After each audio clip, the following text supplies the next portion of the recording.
A young woman travelling the world. 21-year-old Mia Eilif Chung's adventures led her to a cane farm in North Queensland, where she was working in the days before her brutal death.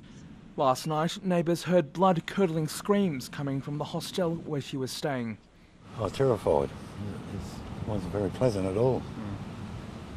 I'll never forget it. This 46-year-old local resident was wounded, trying to save her life and another man. Police have a 29-year-old French national in custody. They're investigating extremist links. It is alleged that the suspect used the phrase Allah Akbar during the attack and when arrested by police. There was a lot of blood. There were two persons that were, one was deceased and one was certainly in a very bad way. We are still trying to work out the connections this person may or may not have, and certainly what he's been doing whilst he's been here. The French man has been in Australia on a temporary visa for several months.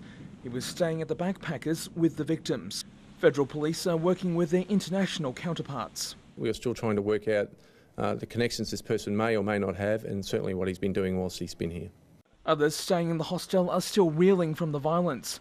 Forensic officers are combing the scene for clues, carefully piecing together the remnants of the attack. There is no known ongoing threat to the community arising from this incident. This is not about race or religion, it is individual criminal behaviour. Police have begun the painstaking process of taking statements from the 30 people who witnessed the attack. Backpackers staying at the hostel have been visibly upset and shaken up by the incident. Locals have been shocked by the crime. We would hate for this to be a deterrent to all the good work and all the goodwill that has been built up over many years. Tributes are flowing for the victim. She was a beautiful girl. No one had anything bad to say about her. Mia's friends expressing their grief on social media, describing her as a happy young girl who will be missed dearly. The British High Commissioner has arrived in Townsville and is being briefed by authorities. Under the microscope, these mosquitoes could hold the answer to stopping the spread of the Zika virus. I think that this program has really saved us from Zika virus, and also dengue cases have virtually dried up. For the past 5 years, researchers have been releasing specially modified mosquitoes in Townsville and Cairns.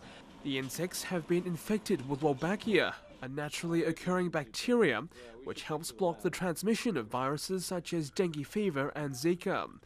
The project has caught the eye of some influential backers. We'll know within a year if these mosquitoes we've released, if they're becoming common amongst the population. The Bill and Melinda Gates Foundation, along with the US and UK governments, have thrown their support behind the program. They've given scientists $18 million for its rollout into Colombia and Brazil. We're at a stage where we're ready to upscale those deployments into cities, and one of the few approaches that's really ready to be used against Zika in this emergency setting. If successful, it could save millions of lives. Our goal is to try to reduce the cost to less than $1 per person for deployment. Health officials say they're confident the program will make a difference. You put them out only once. It's highly cost effective, and if you've got a population of mosquitoes that can't spread the disease, you've won the battle. The CSIRO is also looking at using Wolbachia to make male mosquitoes sterile.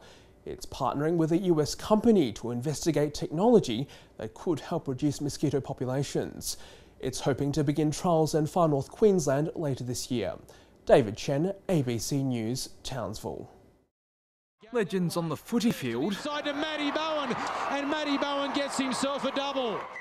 First and shoulder charged, still got the pass away to Bowen. What the combination that is! Our mentors on the school ground. So go, pass it. Go, ready, go.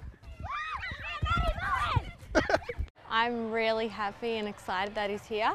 I've never really met him before, and I've heard so much about him. This Cooktown school visit is part of the Cowboys Community Outreach Program. Players including Matt Bowen and Jonathan Thurston travel across North Queensland with one message for children living in remote communities: turn up to school each and every day. To have such a role model like that, as someone that's been and done everything professionally in rugby league, a sport that is valued very highly in our community, is a huge motivator. The school says results have improved, thanks partly to the Cowboys' involvement. For the players, it's a chance to help communities that have supported them for years.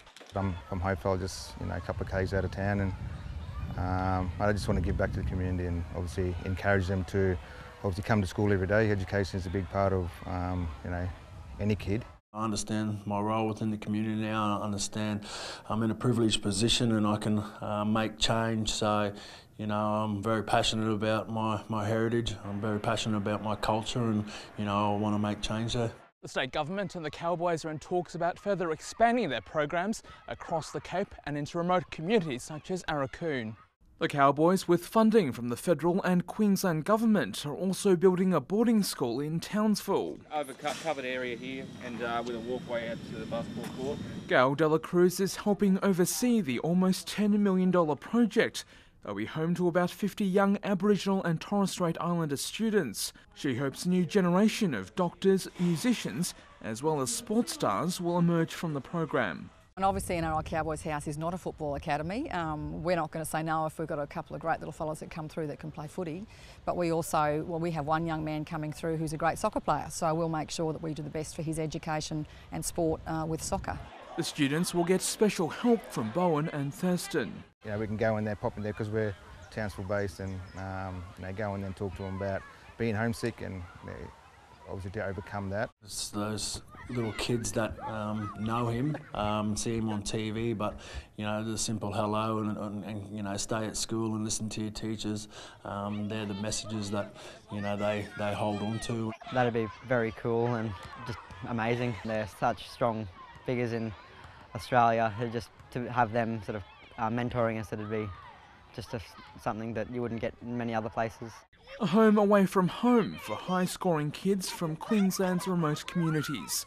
David Chen, ABC News, Cooktown. It's a weekly ritual for Townsville beekeeper John McKinstry, checking on his bees for signs of pests or diseases. The hive is healthy for now, but local beekeepers are on alert after varroa mites were found living on Asian honeybees at the port of Townsville. We think that this has probably come in on some imported goods. The mites attach themselves to bees and suck on their blood, causing diseases and viruses. An infestation in a hive can kill an entire colony and spread. The industry warns if the pest takes hold in Australia, it could have dire consequences. The major one would be something like almonds, where this last year there was something like 180,000 beehives turned up there to carry out the pollination required for almonds, because no bees, no almonds. Biosecurity Queensland says the mites could have gone undetected for up to 2 years, but they're confident the threat can be contained. We think we've picked this up very early.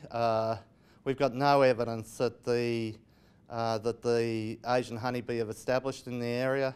Townsville beekeepers won't be allowed to move their hives or equipment until authorities are confident the pest isn't affecting any other colonies. Officers are also searching for feral bees to make sure they're not carrying the mite. The industry is calling for a clear set of protocols if the mite spreads and a heavier biosecurity presence. Basically, it's just feet on the ground in Townsville, out searching to see if they can find any more Asian bees. A plan to take the sting out of a major pest. David Chen, ABC News, Townsville.